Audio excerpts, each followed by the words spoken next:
للغفار مكبر الليل على النهار تذكرة لأولي القلوب والأبصار وتبصرة لذوي الألباب والاعتبار ونشهد أن لا إله إلا الله وحده لا شريك له ونشهد أن محمدا عبده ورسوله وحبيبه وخليله الهادي إلى صراط مستقيم والداعي إلى دينه القيم صلوات الله وسلامه عليه وعلى آله وأزواجه وأصحابه أجمعين وعلى سائر الأنبياء وسائر الصالحين أما بعد فأعوذ بالله من الشيطان الرجيم بسم الله الرحمن الرحيم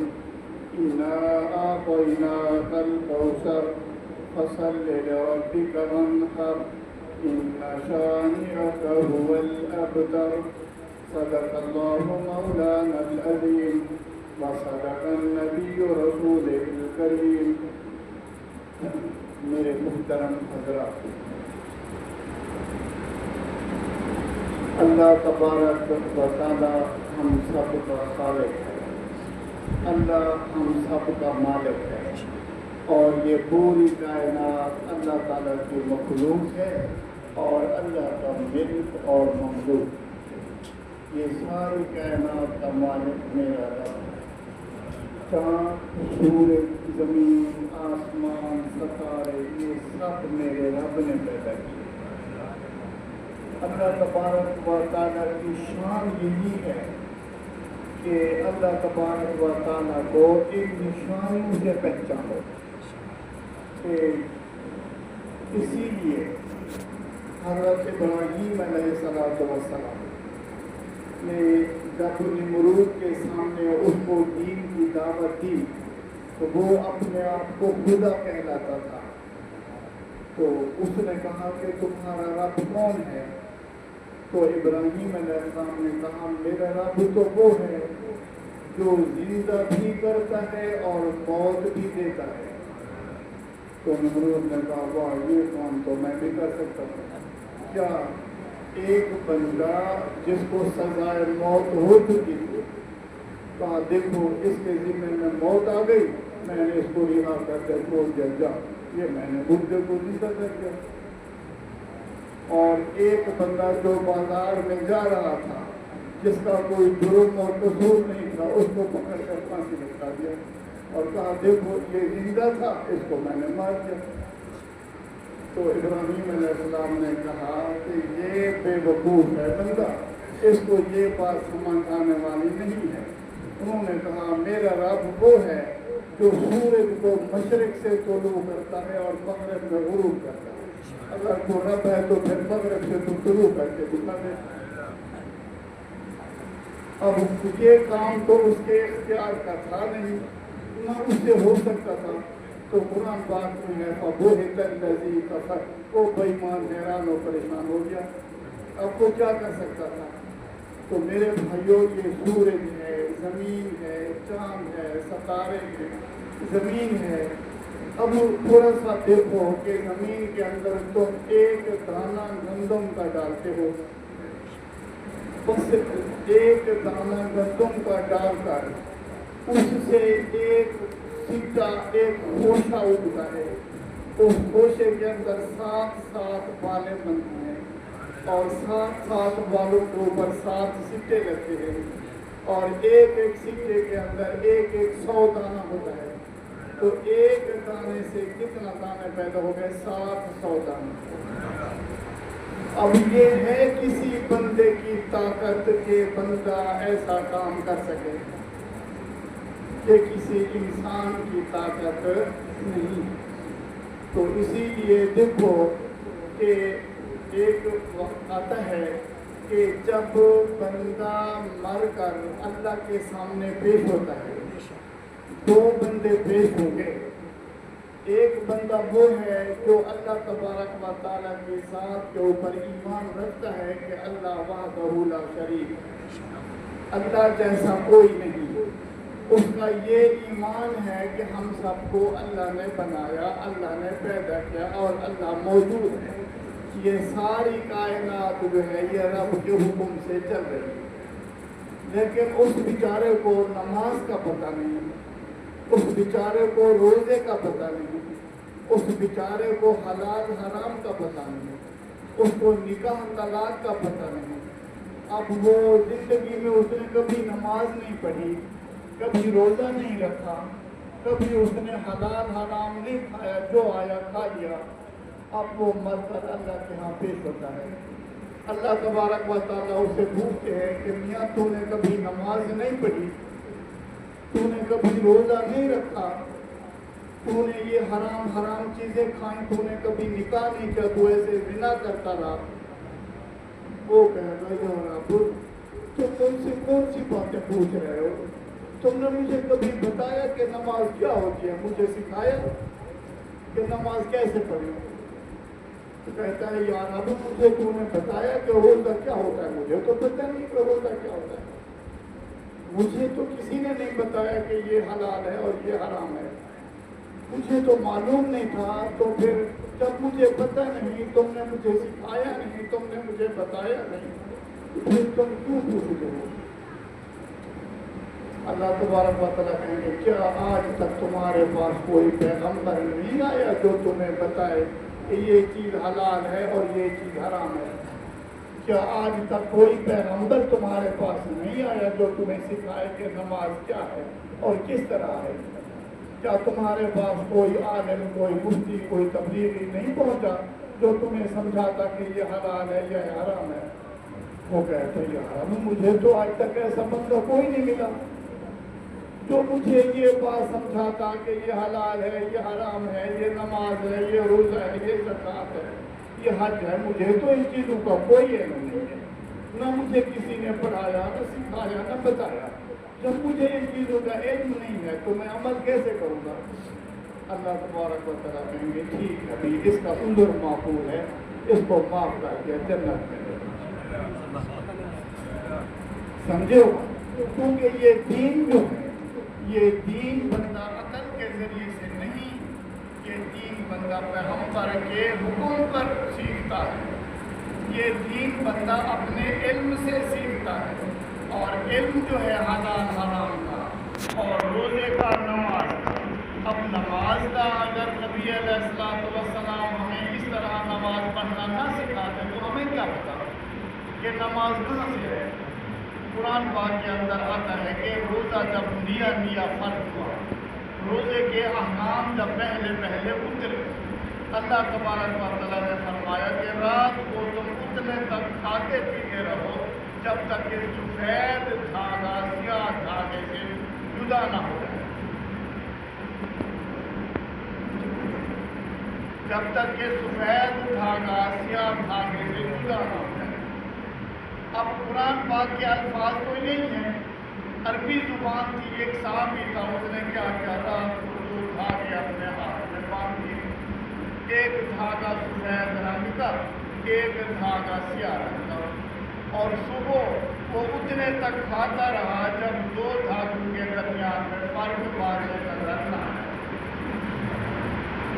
تو اتنے تک اس نے کہا کھانا پینا جائز ہے۔ تو نبی علیہ السلام کی صبح مجلس میں حاضر ہوا تو اس نے عرض کیا رسول اللہ میں نے تو ایسا کیا،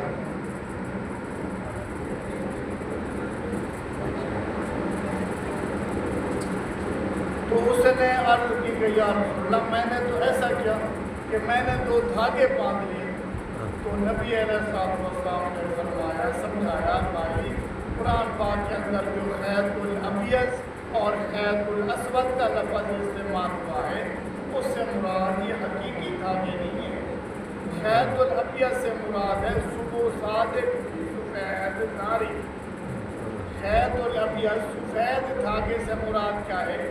صبح صادق کی جب صبح صادق ہونے لگتی ہے تو آسمان پر ایک سفید دھاری ظاہر ہوتی ہے، تو سفید دھاگے سے مراد وہ دھاری ہے، اور جو سیاہ دھاری ہے، سیاہ دھاگا ہے، اس سے مراد رات کی تاریکی ہے۔ تو دیکھو اب اس سے مراد کیا ہے؟ رات کی تاریکی اور صبح صادق کی سفید داری مراد ہے۔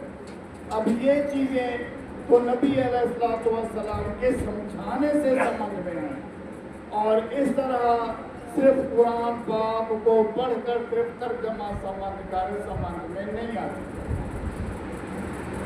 وہ ایک لطیفہ بھی ہے، ایک یہ اردو تو آپ سب لوگ جانتے ہیں، ہلکی اے لام کاف اور یہ چھوٹی کے ساتھ لکھتے ہیں۔ کہیں کہیں کتاب میں ہلکی وہ لکھتے ہیں کاف بڑی لکھ دی، یا جو ہے چھوٹی کی بجائے یا بڑی لکھ دی۔ ایک اردو خواندہ بندے نے پڑھا کہ نبی علیہ السلام صبح کی جو 2 رکعت ہے نا سنت ہے، وہ ہلکی ہلکی پڑھتے تھے۔ حدیث کا ترجمہ ہے کہ رات کو تہجد پڑھتے، رات کو تہجد پڑھنے کے بعد صبح کی جو پھر سو جاتے تھے، سونے کے بعد پھر صبح کا نماز کا جو ٹائم ہو جاتا، حضرت بلال رضی اللہ تعالی عنہ تشریف لاتے اور آپ وسلم کو جگاتے، صحیح صحابہ انتظار میں بیٹھے ہیں، نماز کا وقت ہو گیا ہے۔ آپ وسلم اٹھتے اور ایک روایت میں آتے ہیں وضو نہ کرتے، آپ 2 رکعت نماز سنت صبح جلدی جلدی یعنی ہلکی ہلکی پڑھتے۔ تو ایک روایت میں یہ بھی آتا ہے کہ اکثر آپ ان 2 رکعتوں کے اندر فاتحہ کے بعد سورۃ الکافرون اور سورۃ الاخلاص پڑھتے ہیں۔ ایک دفعہ انہوں نے عرض کیا حضرت بلال رضی اللہ تعالیٰ عنہ سے، آپ نے نیند کے بعد وضو تو نہیں کرنا؟ آپ نے فرمایا انبیاء کی آنکھیں بند ہوتی ہیں لیکن دل نہیں سوتا، دل جاگتا ہے۔ انبیاء کی خصوصیات اور ہیں۔ تو اب یہ لکھا تھا نا کہ ترجمہ آتا ہے ہلکی ہلکی پڑھتے، تو ایک لکھنے والے نے ہلکی ہلکی چھوٹی یہ کے ساتھ بڑی یہ کے ساتھ لکھ دیا کہ نبی علیہ السلام صبح کی سنتے ہلکی ہلکی پڑھتے تھے، یا چھوٹی نا جگہ کی کمی کے بعد اس نے یا بڑی لکھ دی۔ ایک اردو خواندہ بندہ جو پڑھ رہا تھا ترجمہ، اس نے پڑھا کہ نبی علیہ السلام صبح کی 2 رکعت سنت ہل کے اور ہل کے پڑھتے تھے۔ ہلکی ہلکی کو وہ پڑھنے لگا، ہل کے پڑھتے تھے، تو سنتے سنتی اور بھولے لگنے لگا۔ وہ میاں کیا تھی کہ آگے سے سنت ہے، وہ کیویں سنت ہے، آگے سے حدیث ہے جایا کرے، لکھا کرے، وہ لکھا وہ حدیث ہو کہ دیکھو کہ نبی علیہ السلام صبح کی سنتے ہل کے پڑھتے۔ تو اپنی عقل کے ساتھ بات وہی کر رہا تھا کہ جب ہم اپنی عقل کے ساتھ اگر دین کو سیکھیں گے تو پھر اس طرح سیکھیں گے، کیونکہ عربی قواعد سے تو بندہ واقف ہوتا نہیں، اور لکھنے والے نے اس طرح لکھ دیا، لکھنے کی غلطی ہو گئی، سمجھنے والے نے ظاہر ہے یہی سمجھا۔ تو بندہ جب اپنی عقل کے ذریعے سے دین کو سیکھے گا تو پھر وہ اس طرح سیکھے گا۔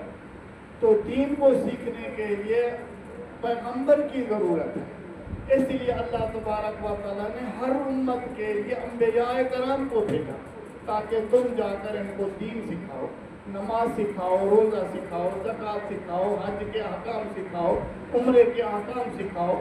اور انبیاء کی ذات گرامی کو بھی معلوم نہیں، انبیاء کی ذات گرامی کو اللہ تبارک و تعالیٰ کے حکم سے حضرت جبرائیل علیہ السلام آ کر سکھاتے ہیں۔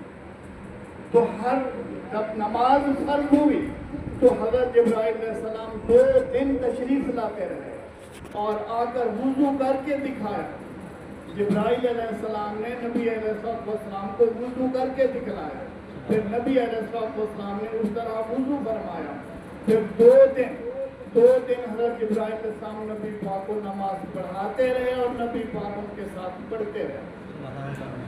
اور پہلے دن کے اندر ہر نماز کو پڑھایا اول وقت میں، صبح کی نماز کو اول وقت میں، ظہر کی نماز کو ظہر زوال ہوا اول وقت میں، عصر کا جب ٹائم شروع ہوا تو اول وقت میں، مغرب بھی اول وقت میں، عشاء بھی اول وقت میں۔ دوسرے دن پھر تشریف لائے تو پھر نماز پڑھایا آخر وقت میں، صبح کی نماز پڑھائی اس وقت جب سورج طلوع ہونے کے قریب تھا، ظہر کی نماز اسی وقت پڑھائی جب عصر کا وقت قریب ہو چکا تھا، اسی طرح مغرب کی عشاء کی بھی آخر وقت میں۔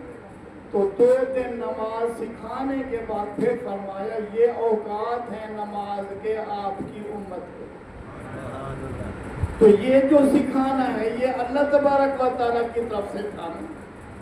تو اللہ تبارک و تعالیٰ کی طرف سے وہی آتی، جبرائیل عملاً سکھلاتے، پھر نبی علیہ السلام صحابہ کرام کو سکھلاتے. تو نبی اکرم صلی اللہ علیہ وسلم نے ایک دفعہ لوٹا پانی کا منگوایا، صحابہ کی جماعت کے سامنے وضو کر کے دکھایا. وضو کرنے کے بعد پھر فرمایا یہ وضو ہے میرا اور میری امت کا. تو عرض کرنے کا مقصد ہے کہ یہ دین کے جو احکامات ہیں یہ بندہ عقل کے ذریعے سے نہیں، یہ پیغمبر علیہ السلام کے بتائے ہوئے طریقے اور ان کی سنت کے مطابق بندہ سیکھتا ہے اور کرتا ہے. اب نبی علیہ السلام نے رکعتیں تو ہمیں صبح کی فرض کی سکھائی ہیں 2 رکعتیں. اگر ہم 2 کی بجائے 3 پڑھ لیں 4 پڑھ لیں، یار ہے تو نماز، چلو میں 2 کی بجائے 4 زیادہ پڑھ لیتا ہوں، وہ نماز جائز نہیں. تو دیکھو یہ ہماری عبادات جائز ہے. روزہ اب رکھنا ہے مغرب تک، بندہ کوئی زیادہ تقوی والا ہو، یار مغرب کو میں افطار نہیں کرتا، عشاء کو افطار کروں گا، تو روزے کا تک بھی ثواب نہیں ملے گا. کیونکہ حالانکہ اس نے زیادہ ٹائم روزہ رکھا، بھوک زیادہ دیر مرا، پیاس زیادہ دیر مرا، لیکن ثواب ذرہ بھر بھی نہیں ہے. کیوں ثواب نہیں؟ اس وجہ سے کہ اس نے سنت اور نبی پاک کے بتائے ہوئے طریقے کے خلاف کیا.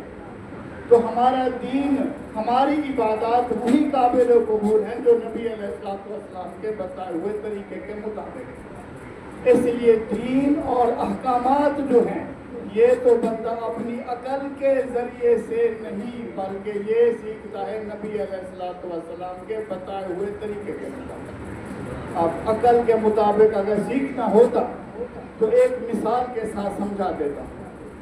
اب ہوا بندے کی خارج ہوئی، وضو ٹوٹ گیا. ہوا خارج ہونے سے وضو ٹوٹ جاتا ہے نا. اب ہوا خارج ہوئی جس جگہ سے، وہ جگہ کیا ہو گئی؟ ناپاک، تو وضو ٹوٹ گیا. اب ہوا خارج ہو جانے کے بعد بندہ استنجا نہیں کرتا، اس جگہ کو نہیں دھوتا.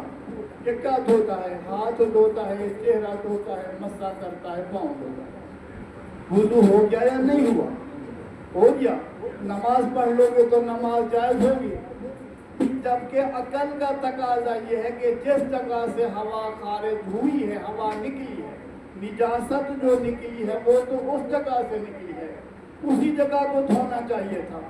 اس جگہ کو تو دھویا نہیں. نجاست ہاتھ سے نکلی تھی، ہوا چہرے سے نکلی تھی، پاؤں سے نکلی تھی. جہاں سے نجاست نکلی ہے، ناپاک ہوا نکلی ہے، اس جگہ کو تو ہم نے دھویا نہیں. تو دھویا سردی کے اندر ہاتھوں کو، چہرے کو، ان کا تو کوئی قصور نہیں تھا. اگر عقل کے ساتھ سوچ دے تو پھر تو عقل یہی کہتی ہے کہ استنجا کرو بس. حالانکہ استنجے کے ساتھ وضو نہیں ہوگا، ہم نے دھونا ہے نازاب ہوگا. کیونکہ نبی علیہ السلام نے ہمیں یہی طریقہ بتایا. تو دیکھو اسی لیے عرض کرنے کا مقصد ہے کہ بندہ دین اور احکامات کو پیغمبر کے بغیر نہیں سیکھ سکتا. اس لیے اپنی عقل بندہ نہ دوڑائے، دین کو اپنی عقل کے تابع نہ کرے، اپنی عقل کو دین کے تابع کر دے. جس طرح ہمارا دین اور شریعت کہے، عقل اس کو صحیح مانے یا نہ مانے، عقل اس کو سمجھے یا نہ سمجھے، بس ہمارے نبی پاک کا فرمان ہے بندہ اسی کے اوپر عمل کرے. تو دین یہی ہے، دین اسی کا نام ہے. ہاں باقی عقل جو ہے یہ کس لیے ہے؟ یہ اللہ تبارک و تعالیٰ کی ذات کو پہچاننے کے لیے. اب یہ مثال دے رہا ہوں. اب ایک دوسرا بندہ اللہ کے ہاں پیش ہوتا ہے. پہلا بندہ تو بتا چکا تھا جس نے حلال حرام کا خیال نہیں کیا. اللہ تعالیٰ نے اس کے لیے کیا حکم دیا؟ بھئی اس کو تو معافی، کیونکہ اس کے پاس کوئی پیغمبر نہیں پہنچا، کوئی عالم نے اس کو نہیں سمجھایا، کسی جماعت والے ساتھی نے اس کو نہیں سمجھایا، لہذا اس کو دین کی سمجھ نہیں تھی، کیونکہ بندہ دین کو عقل کے ذریعے سے نہیں سمجھ سکتا. اور ہاں اب ایک دوسرا بندہ اللہ کے حضور پیش ہوتا ہے، وہ خود اللہ کی ذات کو نہیں مانتا تھا. اب اللہ تبارک و تعالیٰ اس سے پوچھتا ہے کہ تو شرک کرتا رہا، بتوں کو پوجتا رہا، تم بتوں کو پوجتا رہا، تم نے رب کی ذات کو کیوں نہ مانا؟ اب وہ بندہ کہتا ہے یا رب مجھے کیا پتا کہ رب کون ہے، مجھے کسی نے بتایا تو نہیں کہ رب کون ہے، یا رب کے سوا کوئی اور عبادت کے لائق نہیں ہے۔ اللہ تبارک و تعالیٰ فرمائے کہ میں نے تمہیں عقل نہیں دی، تمہیں کھانے کا تو پتہ تھا، تمہیں پینے کا تو پتہ تھا، تمہیں دنیا کے معاملات کا تو پتہ تھا، یہ چاند تھا، سورج تھا، ستارے تھے، زمین تھی، زمین سے تمام نعمتیں نکلتی ہیں، زمین سے پانی کا چشمہ نکلتا ہے، یہ ساری چیزیں اس بات کی دلیل ہے کہ اس نظام کو چلانے والی کوئی ذات موجود ہے۔ سورج جو ہے یہ بھی اللہ کے خالق ہونے کی گواہی دے رہا ہے، چاند جو ہے یہ بھی اللہ کے خالق ہونے کی گواہی دے رہا ہے، زمین جو ہے یہ بھی اللہ کے خالق اور مالک ہونے کی گواہی دے رہی ہے۔ تم اور کچھ نہ کرو، کبھی تم اپنے جسم اور اپنی پیدائش کے اندر غور کر لو تو پھر بھی تم اس بات کو مانے بغیر نہیں رہ سکتے کہ میرے جسم کو کوئی پالنے والا ہے۔ تو یہ عقل تمہیں میں نے اس غور کرنے کے لیے دی تھی، اگر تم غور کرتے تو تمہیں یقین ہو جاتا کہ اس جہان کو چلانے والا کوئی موجود ہے۔ تو لہذا فرمایا جائے گا کہ اس کا جواب درست نہیں ہے، اس کو دھکا دے کر جہنم میں ڈال دو۔ تو میرے بھائیوں، یہ زمین و آسمان، چاند، ستارے، یہ سب اللہ تبارک و تعالیٰ کے وجود کی نشانیاں ہیں، اللہ تبارک و تعالیٰ کے حاکم اور بادشاہ ہونے کی نشانیاں ہیں، اللہ تعالیٰ کے معبود ہونے کی نشانیاں ہیں، اللہ تعالیٰ کے وحدہ لا شریک ہونے کی نشانیاں ہیں۔ بندہ تھوڑا سا اپنی عقل کو ان کے اندر دوڑائے تو صحیح، اپنی عقل کو ان چیزوں کے اندر لگائے تو صحیح، اللہ کی ذات کو ماننے پر بندہ مجبور ہو جاتا ہے۔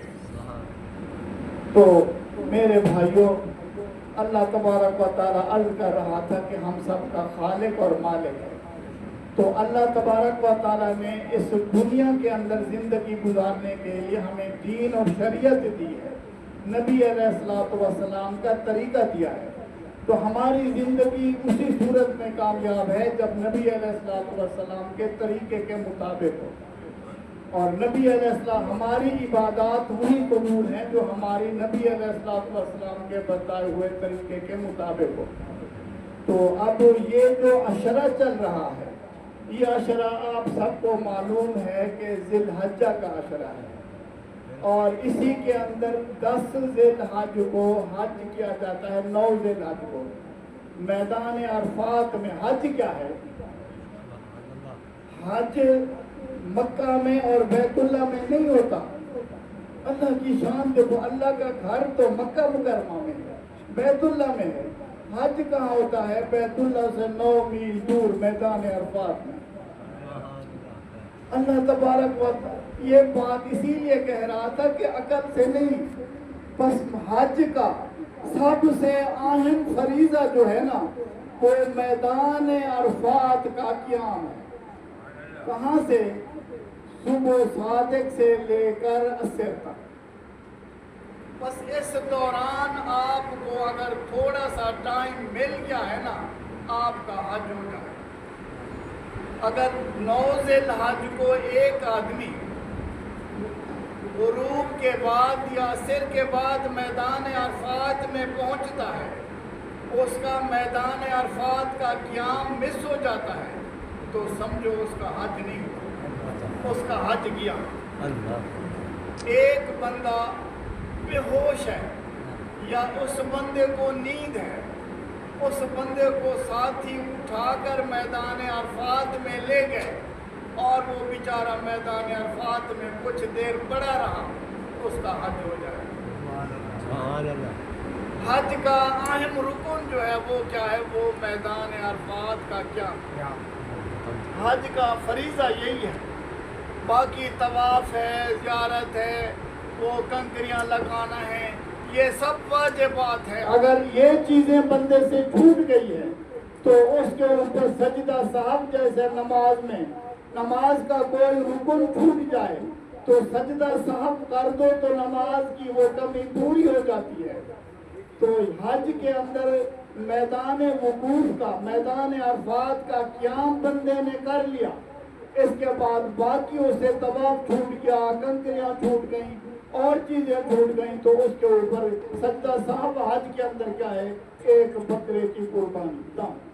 بس جو باقی چیزیں چھوٹ گئی ہیں ان کے لیے ایک قربانی کر دے، وہ کمی پوری ہو جائے گی۔ اگر میدان وقوف کا عرفات مس ہو گیا، میدان عرفات کا قیام مس ہو گیا، تو یہ لاکھ قربانیاں کرے وہ حج کو نہیں مل سکتا۔ تو دیکھو اب حج اس میدان کی فضیلت ہے صرف۔ تو حج جو ہے نا وہ کیا ہے؟ وہ میدان عرفات کے قیام کا نام ہے، نہ بیت اللہ میں ٹھہرنے کا نام ہے، نہ بیت اللہ کے طواف کرنے کا نام ہے، نہ مسجد حرام کے اندر ٹھہرنے کا نام ہے۔ حج جو اتنا بڑی عبادت ہے وہ مکے سے 9 میل باہر ہے، میرے رب کی مرضی ہے۔ اور وہاں کیا ہے؟ وہاں صرف حضرت آدم علیہ السلام کی توبہ قبول ہوئی تھی۔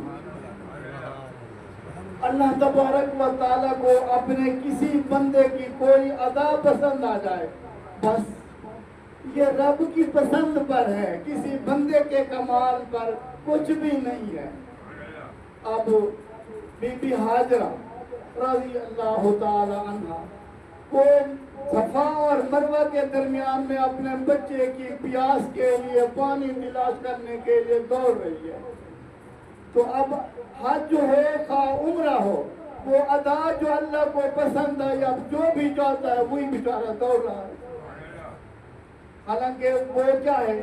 وہ اب تو اگرچہ حرم میں آ چکا ہے، صفا اور مروہ والی پہاڑیوں کے نشان ختم ہو چکے ہیں، پہاڑیاں ختم ہو چکی ہیں، اب وہ 3 منزلہ بن چکی ہے، صرف تھوڑے تھوڑے پتھر رکھے ہوئے ہیں نشان کے طور کے اوپر، وہ پہاڑیاں سب مسمار ہو چکی ہیں، لیکن زمین کا ٹکڑا جو جگہ ہوئی ہے وہاں سارے لوگ دوڑ رہے ہیں۔ تو میرے بھائیوں بس یہی بات ہے۔ اب یہ اللہ تبارک و تعالیٰ نے جو ابراہیم علیہ السلام کی ادا کیا کہ اپنے بیٹے اسماعیل علیہ السلام کو ذبح کر دیا اللہ کے حکم کے اوپر۔ اب اللہ تبارک و تعالیٰ کو جو وہ پسند آئی وہ سنت قیامت تک جاری ہے۔ رب کی پسند کی بات ہے۔ جس طرح دیکھو میدان عرفات میں آدم علیہ السلام کی توبہ پسند آئی، تو وہ قیامت تک یہ عمل جاری رہے گا۔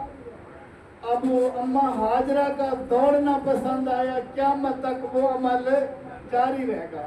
اب یہ قربانی ابراہیم خلیل اللہ کی جو پسند آئی یہ بھی قیامت تک جاری رہے گی۔ اب یہ اللہ کی پسند ہے۔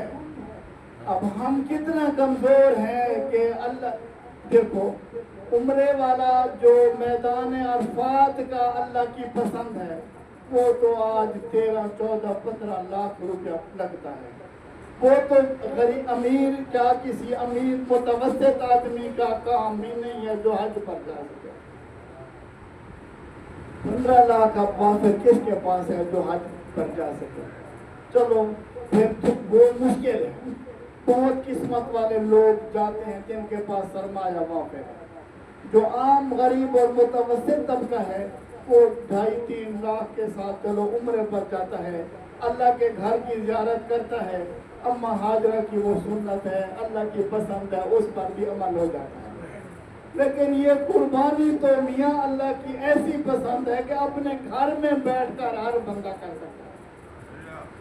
یہ کتنا آسان ہے، اس کے لیے آپ کو مکے تو نہیں جانا پڑتا، میدان عرفات کے لیے آپ کو ہزاروں میل کا سفر دور کر کے مکے جانا پڑتا ہے، اور صفا اور مروہ کے درمیان میں اماں ہاجرہ کی سنت جو اللہ کی پسندیدہ ہے اس کو پورا کرنے کے لیے ہزاروں میل کا سفر کر کے مکے جانا پڑتا ہے۔ قربانی جو ابراہیم خلیل اللہ کی سنت ہے، جو ہمارے نبی کریم صلی اللہ علیہ وسلم کے جد امجد تھے اور اللہ کے محبوب پیغمبر تھے، وہ اللہ تعالیٰ نے اتنا آسان فرما دی ہے، اس کے لیے آپ کو 1 میل کا سفر بھی نہیں کرنا پڑتا، وہ آپ کے گھر میں آپ کو جانور بھی مل جاتے ہیں، سب چیز مل جاتی ہے، اور اس کا اجر بھی اتنا زیادہ ہے اجر بھی اتنا زیادہ ہے کہ نبی علیہ السلام نے فرمایا ایک ایک بال کے بدلے میں تمہیں اس کی نیکی ملے گی، اور فرمایا کہ جانور کے کھر بھی تمہارے اعمال نامے میں تولے جائیں گے، اور فرمایا کہ ابھی تک خون کا قطرہ زمین پر نہیں گرتا اللہ کے ہاں وہ پہلے مقبول ہو جاتی ہے، نیت خالص ہو۔ اس کے لیے شرط یہی ہے کہ نیت خالص ہو، تو اس کا اجر بہت زیادہ ہے، اللہ تبارک و تعالیٰ کے یہاں پسندیدہ اور مقبول عمل ہے۔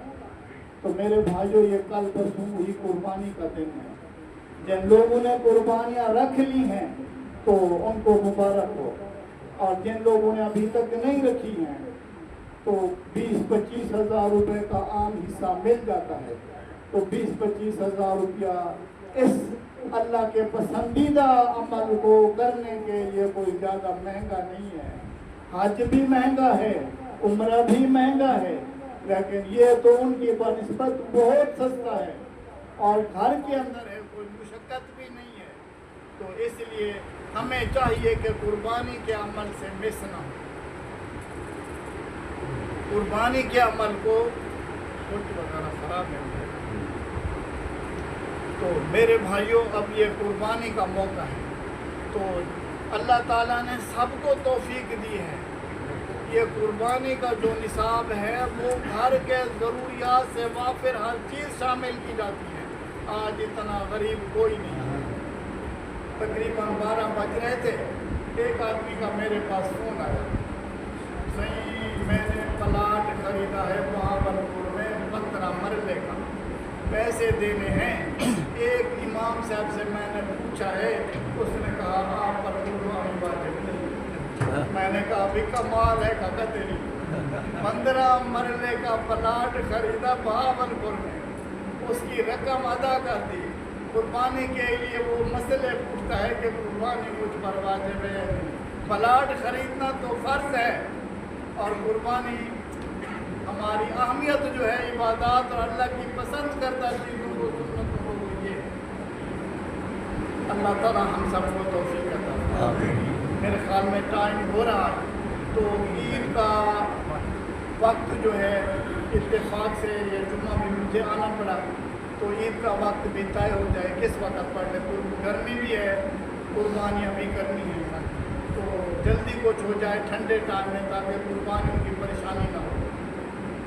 7 بجے 8 بجے نہیں پڑے گی بیٹن سارے مار کا 8 بجے اور ان کو پہلے طے کیجیے صوفی سماج کھلے گئی 7 بجے ٹھیک ہے، فرماؤ لے ہوگی 7 بجے ٹھیک ہے، کہ نہ کرائے 7 کی تلے کرو کرو کے نہ کرائے۔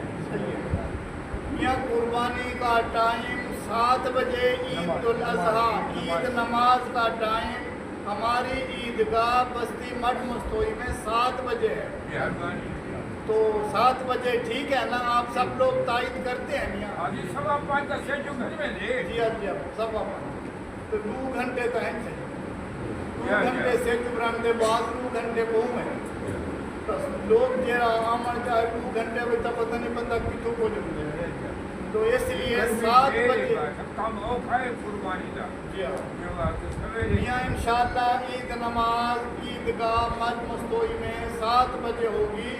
آپ لوگ وقت پر پہنچنے کی کوشش کریں، انشاءاللہ ٹھیک 7 بجے نماز ہو جائے گی، شروع ہو جائے گی انشاءاللہ۔ وآخر دعوانا الحمدللہ رب العالمین۔ سنت پڑھ